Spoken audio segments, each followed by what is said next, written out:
আজকে আমি দেখাচ্ছি কাঁচা কুমড়োর রেসিপি। তার জন্য আমি কাঁচা কুমড়োটা কেটে নিয়েছি। কড়াইয়ে তেল দিয়ে 2টো শুকনো লঙ্কা ফোড়ন দিলাম। এর মধ্যে আমি 1 চামচ 5 ফোড়ন দিলাম আর বেশ কিছুটা হিং ফোড়ন দেবো। দিয়ে আমি এর মধ্যে কুমড়োগুলো ধুয়ে পরিষ্কার করা আছে আমি ঢেলে দিলাম। একটু সামান্য নুন দিয়ে দিলাম, দিয়ে ভালো করে নাড়াচাড়া করে নেবো। হলুদ গুঁড়ো, এতে কোনো মশলা পড়বে না। 4টে কাঁচা লঙ্কা দিলাম, দিয়ে এটাকে খুব ভালো করে আমি নাড়াচাড়া করে নেবো। নিয়ে 5 থেকে 7 মিনিট ঢাকা দিয়ে দেবো।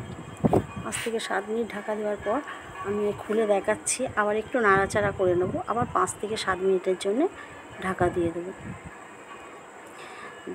এটা খেতে কিন্তু খুব ভালো হয়। রুটির সাথে খাবেন, পরোটার সাথে খাবেন, ভাতের সাথেও ভালো লাগে। ভাতের সাথে খেয়ে দেখবেন, ডাল দিয়ে ভাতের সাথেও খুব ভালো হয়। এরপর আমি 1 চামচ চিনি দিয়ে দেবো, কারণ কাঁচা কুমড়ো খুব একটা মিষ্টি হয় না, তো একটু চিনি দিলে খেতে আরও ভালো হবে। 1 চামচ চিনি দিয়ে আমি ভালো করে নাড়াচাড়া করে নেবো। এরপরে আমি 1 চামচ ঘি দিয়ে দেবো। যদি ভালো লাগে লাইক করবেন, শেয়ার করবেন, কমেন্টসে জানাবেন আপনাদের ভালো লাগলো কি না, সাবস্ক্রাইব করবেন। হয়ে গেছে আমার কুমড়োর ছেচকি, আমি সার্ভ করে দিলাম। হয়ে গেছে আমার কুমড়োর ছেচকি।